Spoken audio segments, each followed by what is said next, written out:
किसान आंदोलन को लेकर भारतीय किसान संघ का ऐलान। शनिवार को फूकेंगे प्रधानमंत्री का पुतला। साथ ही 8 दिसंबर को भारत बंद का किया ऐलान। कोरोना वैक्सीन को लेकर प्रधानमंत्री नरेंद्र मोदी ने सर्वदलीय बैठक बुलाई। बैठक में पीएम ने बताया कि भारत को अगले ही कुछ हफ्तों में वैक्सीन मिल सकती है। हरी झंडी मिलते ही टीकाकरण शुरू होगा। ग्रेटर हैदराबाद नगर निगम चुनाव में सुबह से ही कांटे की टक्कर चल रही है। शुरुआती रुझान में बीजेपी ऐतिहासिक जीत की ओर बढ़ रही थी, लेकिन फिर एक बड़ा उलटफेर हो गया। देखिए रिपोर्ट और जानिए इसे कितने सीटें मिली। ग्रेटर हैदराबाद नगर निगम चुनाव के नतीजे घोषित हो गए हैं। देश के सबसे बड़े नगर निगम में से एक ग्रेटर हैदराबाद नगर निगम के चुनाव में बीजेपी ने जबरदस्त प्रदर्शन करते हुए 49 सीटों पर जीत हासिल की है। वहीं केसीआर की पार्टी टीआरएस को 56 और असुद्दीन ओवैसी की पार्टी एआईएमआईएम को 43 सीटों पर जीत मिली है। बीजेपी की जीत पर केंद्रीय गृह मंत्री अमित शाह ने ट्वीट किया। उन्होंने कहा कि तेलंगाना की जनता ने पीएम मोदी पर भरोसा जताया। तेलंगाना की जनता का आभार। आपको बता दें कि इस चुनाव के लिए बीजेपी ने पूरी ताकत लगा दी थी। अमित शाह और योगी आदित्यनाथ जैसे बीजेपी के स्टार प्रचारकों ने निगम के चुनाव में पार्टी के लिए प्रचार किया था। दोनों ही नेताओं ने हैदराबाद में रोड शो किया था और असुद्दीन ओवैसी पर जमकर निशाना साधा था। कोरोना वैक्सीन को लेकर प्रधानमंत्री नरेंद्र मोदी ने सर्वदलीय बैठक बुलाई और इस बैठक के दौरान प्रधानमंत्री नरेंद्र मोदी ने कहा कि भारत को कुछ ही हफ्ते में कोरोना की वैक्सीन मिल सकती है, क्योंकि देश के वैज्ञानिकों को एक बहुत बड़ी सफलता हाथ लगी है और सब कुछ ठीक रहा तो कुछ ही हफ्तों में हम सभी को वैक्सीन मिल सकती है। देखिए पूरी रिपोर्ट। कोरोना वैक्सीन को लेकर प्रधानमंत्री नरेंद्र मोदी ने शुक्रवार को बड़ा बयान दिया। पीएम मोदी ने सर्वदलीय बैठक में बताया कि भारत को अगले ही कुछ हफ्तों में वैक्सीन मिल सकती है। देश के वैज्ञानिक बड़ी सफलता के करीब। अपने संबोधन में पीएम मोदी ने वैक्सीन की कीमत, उसके वितरण और राज्यों के साथ समन्वय पर खुलकर बात की। भारत ने एक विशेष सॉफ्टवेयर भी बनाया है, कोविन, जिसमें कोरोना वैक्सीन के लाभार्थी वैक्सीन के उपलब्ध स्टॉक और स्टोरेज से जुड़ी रियल टाइम इंफॉर्मेशन रहेगी। भारत में कोरोना वैक्सीन की रिसर्च से जुड़े दायित्व के लिए विशेष टास्क फोर्स का गठन किया गया था और वैक्सीन से जुड़े अभियान का दायित्व नेशनल एक्सपर्ट ग्रुप को दिया गया है। इसमें टेक्निकल एक्सपर्ट्स हैं, केंद्र सरकार के संबंधित मंत्रालयों और विभागों के अधिकारी हैं, प्रत्येक जोन के हिसाब से राज्य सरकारों के भी प्रतिनिधि हैं। ये नेशनल एक्सपर्ट ग्रुप राज्य सरकारों के साथ मिलकर के काम कर रहा है। राष्ट्रीय और स्थानीय हर जरूरत के मुताबिक फैसले नेशनल एक्सपर्ट ग्रुप द्वारा सामूहिक तौर पर लिए जाएंगे। इसके साथ ही प्रधानमंत्री नरेंद्र मोदी ने बताया कि पहले चरण में किसे वैक्सीन लगेगी, इसे लेकर राज्य सरकारों से मिले सुझावों के आधार पर केंद्र सरकार काम कर रही है। कोरोना के मरीजों के इलाज में जुटे हेल्थ वर्कर, फ्रंटलाइन वर्कर और पहले से बीमारी से जूझ रहे बुजुर्ग लोगों को सर्वप्रथम वैक्सीन दी जाएगी। कि अगले कुछ हफ्तों में कोरोना की वैक्सीन तैयार हो जाएगी। जैसे ही वैज्ञानिकों की हरी झंडी मिलेगी, भारत में टीकाकरण अभियान शुरू कर दिया जाएगा। टीकाकरण के पहले चरण में किसे वैक्सीन लगेगी, इसे लेकर भी केंद्र सरकार राज्य सरकारों से मिले सुझावों के आधार पर काम कर रही है।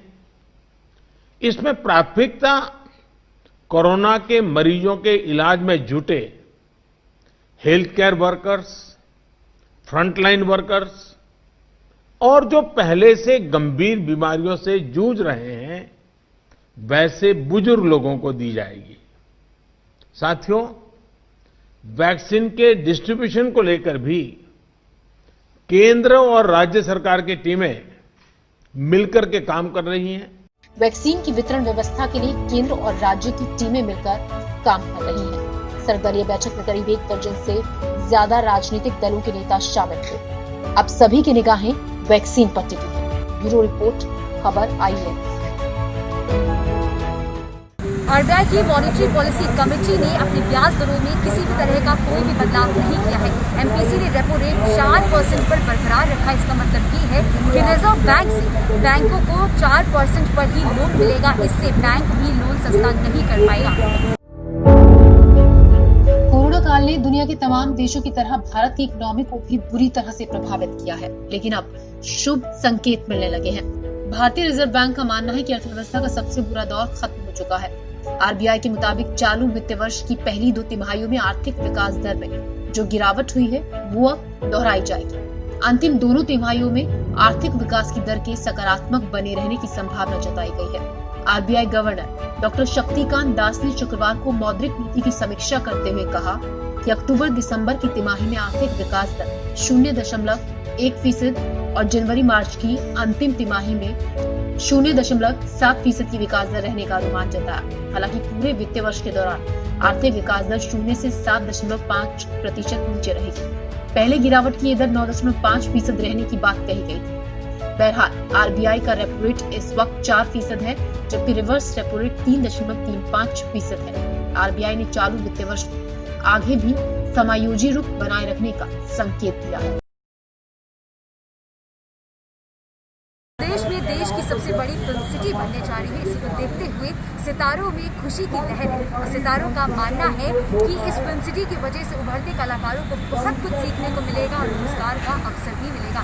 इसी को देखते हुए एक खास बातचीत में बीजेपी सांसद रवि किशन ने क्या कुछ कहा है, आइए आपको इस रिपोर्ट के जरिए दिखाते हैं।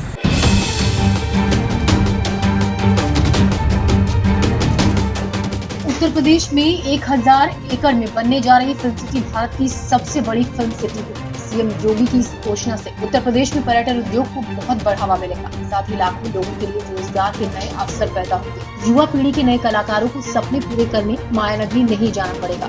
वो अब उत्तर प्रदेश में भी अपने सपने पूरे कर सकेंगे। इस फिल्म सिटी को लेकर कई कलाकारों में उत्साह है। उत्तर प्रदेश के गोरखपुर से बीजेपी के लोकसभा सांसद रहे रवि किशन ने बताया कि नई फिल्म सिटी योगी आदित्यनाथ की ओर से बनाई गई एक बड़ी परियोजना है और ये पूरे देश की आवश्यकताओं को पूरा करेगी।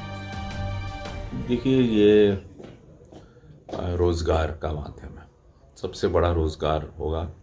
यूपी की आबादी 24 करोड़ है, तो एक बड़े रोजगार की तरह आप इसको देखिए। और एक भव्य फिल्म सिटी बन रही है।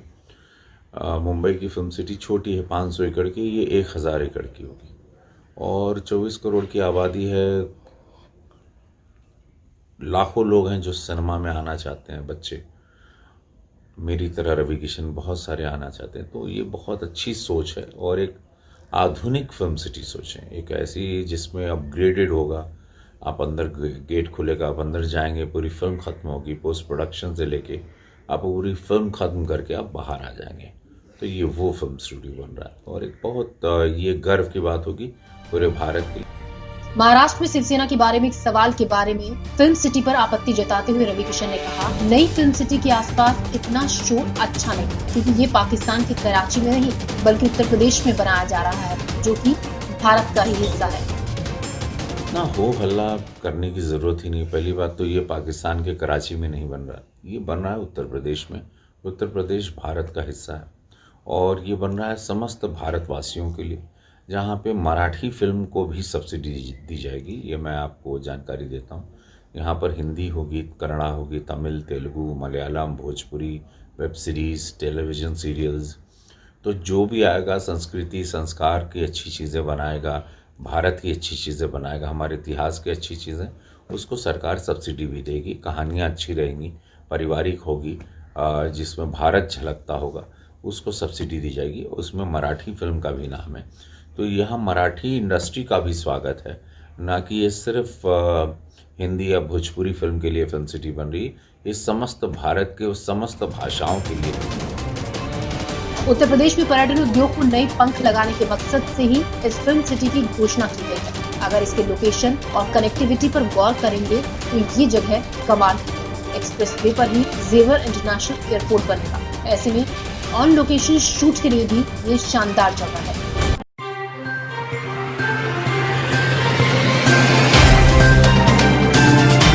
Subscribe now and press the bell icon. Never miss an update.